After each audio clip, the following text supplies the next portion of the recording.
பாலகாரை பாராட்டும் ஓசை கேட்டு விண்ணவரும் எப்பெய்தி விமானத்தோடும் மிழியும் மிடலை தாமே என்ற அவர் சின்ன பிள்ளையானதுனால இந்த தாலாட்டு பாட்டு அவர் ரொம்ப மயக்கமா இருந்தது.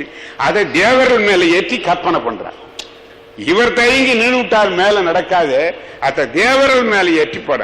உண்மையில் சொல்லுகிறேன், இந்த கடவுள் வஞ்சனை செய்தானா அல்லது நல்லது செய்தானான்னு எனக்கு தெரியல. இந்த ஆண்களுக்கு பெண்கள் சமம் என்று சொல்லுது. ஒரு புள்ள தாய் பெறணும், ஒரு புள்ள தந்தை பெறணும்னு வைக்கப்படாதா? எல்லாத்தையும் அவங்கதான் பெறணும்னு வச்சானே, இந்த பெண்கள் மேல என்ன கோபம் இல்லை. அப்படி வச்சு இந்த ஆண்கள் பெறதுலாம் தருதல்களா இருக்கும், பெண்கள் பெறதுலாமா அப்படின்னு நான் நினைக்கிறேன், பயப்படுறேன். அதனால வர்றதெல்லாம் முட்டையில வர்றது சில கருக்களை வச்சான், விதையில வர்றதுன்னு வச்சான், விதையில முட்டையில உயிர்கள்லாம் வந்து அதுவும் வளர்ந்து வச்ச போது இந்த ஆறறிவு படைத்த மக்களை மட்டும் மக்களே தான் சுமந்து பெற வேண்டும் வச்சான். அதுவும் தாய் பெண்களே தான் சுமந்து பெற வேண்டும் வச்சான். அந்த பிள்ளைய வளர்க்கிற பொறுமை இருக்கே, அது தாய் குலத்துக்கே உரிமை. இன்னொன்று, நாம் பெண்களை வீட்டிலே வைத்திருக்கிறோம். அவர் பெண்கள் கோபம் என்றால் நான் இதை சொல்லுகிறேன். பெண்கள்ல நம்ம கிருபானந்த வாரியார் ஒரு கூட்டத்தில் ஒன்று சொன்னார், எனக்கு ரொம்ப பிடிச்சிருந்தது. பெண்களை வீட்டில் வச்சுக்கிறோம், அது அடிமைத்தானன்றாங்க. அது அவருக்கு ஒப்புக்கலை, அது பிடிக்கல. தகர லோட்டா இருக்குது, அது வாசல்ல உருளுது. பித்தளை லோட்டா இருக்குது, அது சமையல் கட்டில் இருக்குது. வெள்ளி லோட்டா இருக்குது, அது கண்ணாடி பீரோல் இருக்குது, எல்லாருக்கும் தெரியற மாதிரி. தங்க லோட்டா இரும்பு பீரோல் இருக்குது.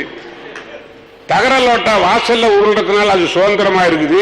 தங்க லோட்டா இரும்பு பீரோல் இருக்குன்னா அடிமைத்தானம். நான் சொல்றது அது இருக்க வேண்டிய மதிப்புக்கு அது இருக்குது. அதை கொண்டாந்து வாசல்ல உள்ள விட்டா கண்ணாடி பீரோல வச்சா தங்குமா? அது தங்கமாச்சே, தங்கணுமே. பேர் வைக்கிற போதே எப்படி அருமையா வச்சான். ஒரு பெண் சினந்தால் மதுரை எம்பதி அழிந்தது. இன்னைக்கும் சொல்றேன், நம்ம நாட்டில் கண்ணகியினுடைய மரபுகள்லாம் இருந்துருக்கு. வீட்டில் மருமக வெள்ளிக்கிழமை குளிச்சுட்டு கூந்தலை விரிச்சு போட்டுருக்கா. ஏந்தி அம்மா கூந்தலை விரிச்சு இருக்க, எடுத்து முடியும்னு மாமியார் சொல்லுவா. அப்பெல்லாம் மாமியார் சொல்லதை கேட்ட காலம். மருமக சொன்னா இல்ல மாமி ஈரமா இருக்குதுன்னு சொன்னாலாம். அப்புறம் உடனே சொன்னா முனையில்னா முடி போடுறீன்னாலாம். இப்ப இந்த இதெல்லாம் சொல்றதுக்கே கிழவிங்களுக்கும் தெரியாது, வருங்கால கிழவிகளுக்கு தெரியவே தெரியாது. அதெல்லாம் காலேஜ் கேளுங்க, எப்படி தெரியாதுங்களுக்கு. முனையில்லாம் முடி போடுனாலாம். என்ன பொருள் அதுக்கு? இந்த புலவர்கள் எல்லாம் சொல்லி இல்லை. என்ன பொருள் என்றால், ஒருத்தி விரிச்சாடி மதுரை எம்பதியே எரிஞ்சுது, இன்னொருத்தி விரிச்சா அஸ்தினாபுரமே அழிஞ்சுது.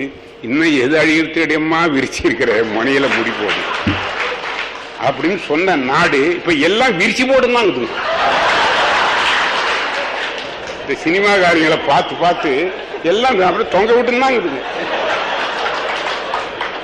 இதை பார்த்து பெண்களுக்கு கோபம் வந்து ஒரு ஊர்வலம் போனாங்கன்னா நான் வரவேற்பேன். தலைமை தாங்க கூட என்ன கூப்பிட்டா நான் வருவேன். ஆக அந்த கோபம் இருக்கிறதே, அதை கொல். சினம் என்னும் சேர்ந்தாரை கொல்லி என்றார். இந்த சினம் பிறரை மட்டும் அழிக்கிறதுன்னு நினைக்காதே, அவனையே அழிக்கும். நமக்கு நம்ம மேலே கோபம் வர நாம பழகணும். நாமும் தவறு செய்யறோம். அவர் அழகா சொல்றார் வள்ளுவர், ஏதிலா குற்றம் போல் தன் குற்றம் காண்கின். அப்பா, பிறருடைய குற்றம் காண்றதெல்லாம் நீ ரொம்ப தினமும் பத்திரிகை எடுங்க, வார பத்திரிகை, தினப்பத்திரிகை, அவன் இப்படி இவன் இப்படி இவன் இப்படி, அவன் ரூமுக்குள்ள இருந்து எழுதுறான். அதை மேடை ஏறி பேசணும்னா வீட்டுக்கு போக முடியாது. அவங்க தான் பாதுகாப்பா எழுதுறாங்க, அது என்னன்னாலும் எழுதலாம்னு எழுதுறாங்க, எல்லாம் எழுதி விடுறான். நீ யாருன்றத பத்தி கொஞ்சம் சென்னிப்பா. காலையில வானொலியில பாக்குறேன், அறநெறி அப்படின்னு சொற்பொழிவு. சில நேரங்கள்ல அந்த அறநெறி உபதேசம் செய்யறவர் யாருன்னு தெரியாத இருந்தா ரசிக்க முடியுது. அவர் யாருன்னு எனக்கு தெரியற போது என்னால ரசிக்க முடியும். இவரையா கூப்பிட்டாங்க அறநெறி சொல்ல? வானொலிக்கு வேற ஆள் ஆப்பிள்ளையா? இவர் கூப்பிட்டு அறநெறி சொல்லி எவன் கேட்பான்? இந்த மாதிரியாக நெறிகள் முதல் நம்ம மேல நம்ம கோபம் வரக்கணும். ஒருத்தி சிறந்து அந்த மதுரை எம்பதி அழிந்ததை பார்க்கிற பொழுது அவளை தெய்வமாக கும்பிட்ட நாடு இது. அம்மையார் அவள் மிக அந்த தங்கு தடையின்றி அப்படியே கங்கை யாருன்றதா காவிரி யாருன்றதா சொல்ல, இல்லை நான் காவிரின்னு தான் சொல்லுவேன். இளங்கோவடி ரொம்ப அழகா சொல்றான், நடந்தாய் வாழி காவேரி காவிரி ஆறு எப்படி போதான்? நடந்து போதான். அது கங்கை ஆறு எப்படி போதும்? ஓட்டமா ஓடுது. ரொம்ப உயரத்திலிருந்து வர்றதுனால ஓட்டமா ஓடுது. நான் நின்று பார்த்தேன், இரும்பு கம்பிகளை பிடிச்சிருக்கேன். அது பிடிச்சி நின்னாதான் பிழைச்சோம். அதுவும் இந்த வயசுல கம்பி பிடிச்சாலும் நான் பிழைக்க முடியாது. என்ன பிடிக்கணும் ஒரு ஆள்? இங்க வர்ற போது காவலர்கள் அதிகாரிகள் வந்தார்கள். என்னை அழைச்சும் வர்றதுக்கு கொஞ்சம் வயசானவனாச்சேன்னு படி இறங்குற போது இப்படி பிடிச்சாங்க. எனக்கு பழைய ஞாபகம் வந்துடுச்சு. ரொம்ப காலம் இப்படி பிடிச்சிட்டு போனாங்களா, அப்படிதான் வந்தோம். ஐயோ, நமக்கு உதவியாலோ அவங்க இருக்கிறாங்க, அவங்க நம்பிதானே நம்ம வீட்டில் அமைச்சிருக்கிறாங்க என்ன அப்படின்னு நான் நினைச்சேன். அவர் எடுத்த பொருளுக்கேற்ப சராசரியின் கோபங்கள், இதோட சுமாரானேன்னு சொல்றமே, அதுக்கும் சராசரின்றதுக்கும் ஒண்ணுதான்.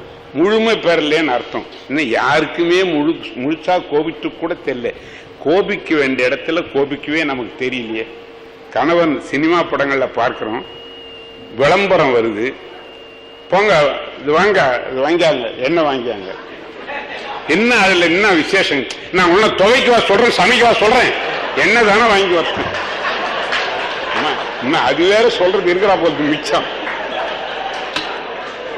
இது அரசாங்க நிறுவனமாகிய தொலைக்காட்சியில இந்த விளம்பரம் அனுமதிக்கப்படுது.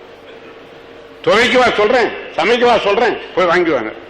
இன்னொரு விளம்பரம் அந்த வருது, கம கம கம கம்மனுக்குதே, என்ன ரொம்ப எனக்கு ரொம்ப பிடிச்சிருக்குதுங்க பொண்டாட்டி, என்னதானே இவன் கேட்டதே நாகரிகம் இல்லை. இது கேட்டு இல்லைங்க, பார்க்க கணவனை விட பாக்கு பிடிக்கிற சமுதாயத்தில் நாம் இருக்கிறோம். நண்பர்களே, விளையாட்டுக்கு நான் சொல்லவில்லை, வேதனையோடு சொல்லுகிறேன். ஸ்லோ பாய்சன் என்கிறார்களே, சமுதாயம் எப்படி அழியும் தெரியுமா? இப்படிப்பட்ட விளம்பர சொற்களை, பேச்சிலே வருகிற வசை சொற்களை எல்லாம் கேட்டு கேட்டு கேட்டு தவறு தர்மம் ஆயிடும். அதை பாரதி சொல்லுகிறான். ருஷ்யா எப்படிப்பட்ட நேரத்தில் மாகாளி பராசக்தி கடைக்கன் வைத்தாலாம், செம்மையெல்லாம் பாழாகி கொடுமையே அறமாகி தீர்ந்தது. இது அதர்மம், இது தர்மம்னு தெரிஞ்சா, நாட்டில் கொடுமை நடக்குதுன்ற உணர்வு இருந்தா அதுல நான் மீளணும்ன்ற எண்ணமாவது ஒரு நாள் தோன்றுமா? யார் சொன்னது? இல்லை, அவர் மாதிரி யாருங்க இருக்கிறாங்க? அவர் ஆண்டவன் அனுப்பின தூதர் அப்படின்னு இது உருப்படுறதுக்கு அர்த்தமாய், செம்மையெல்லாம் பாழாகி கொடுமையே அறமாகி தீர்ந்த போதில் மனுஷ சக்தி அதை வெல்ல முடியாது என்று எண்ணி அம்மை மனம் கனிந்திட்டால் அடிபரவி உண்மை சொல்லும் அடியார்தம்மை மும்மையிலும் காத்திடுநாள் விளையாளே காத்திட்டால் முடிந்தான் காலம் என்றார். அதை ஒரு முக்கியத்துக்கு சொல்கிறேன். இந்த அழிப்பு சக்திகள்லாம் பெண்ணென்று தான் கொடுக்குறாங்க. அது ஏன்னு தெரியல. மக்கள் செய்தது புரட்சி, அங்கே பெருவாரியா ஆண்கள் தான் செய்தார் ரஷ்யாவில். ஆனா இவர் சொல்றார், இளங்கோவடிகள் 5 வகை நிலத்துக்கும் தெய்வங்களை சொல்லுகிற போது கொற்றவை போர்க்களமான பாலை நிலத்துக்கு கொற்றவை தான் சொல்றார். பெண்கள் சீக்கிரம் கோபம் வருவதில்லை, அவர்கள் வந்தால் வையம் பிழைப்பதில்லை. அதற்குத்தான் சிலப்பதிகாரத்தில் அதே மாதிரி அந்த கூந்தலை எடுத்து முடிக்கிறாள். அங்கே உன்னுடைய ரத்தத்தை எடுத்து எண்ணெயாக முடித்தால் என்று இடையில் கூந்தலை முடியேன் என்று விரித்து விட்டாள் ஒருத்தி. இந்த மாதிரி செய்திகளை பார்க்கிற போது பெண்ணினுடைய பெருமையையும் நம்முடைய இலக்கியங்கள் பேசுகின்றன. ஆண்களால் தவறிழைத்து சினம் வருகிற போது பெண்களுக்கு என்ன ஆகும்னு நினைக்குது. இது உங்க வீட்டுல போய் சொல்லாதீங்க. வணக்கம். அடுத்து அவங்க இப்படி பெண்கள் சினக்கிறதும் கூட நியாயம் மாப்போய் சொல்லி இருக்கிறார்ன்ற மாதிரி வந்துடக்கூடாது. எனக்கு 84 ஆச்சு, அவளுக்கு 74 ஆச்சு, அதை பத்தி கவலை இல்லை. இளைஞனா இருக்கிறீங்களே, நீங்க ஆப்பிட்டுக்கீங்களே, அதுக்காக சொல்றேன். பாரதி பாதையில் பாவேந்தர் பொன்னடியான், அவர் எனக்கு ரொம்ப நாளா தெரியும். நல்ல கவிஞர், ரொம்ப துடிப்புள்ள கவிஞர், சில நேரத்தில் வெடிப்புள்ள கவிஞராகவும் மாறக்கூடியவர். இன்று துடிப்புள்ளவராகவே காட்சியளித்து பேசுவார்.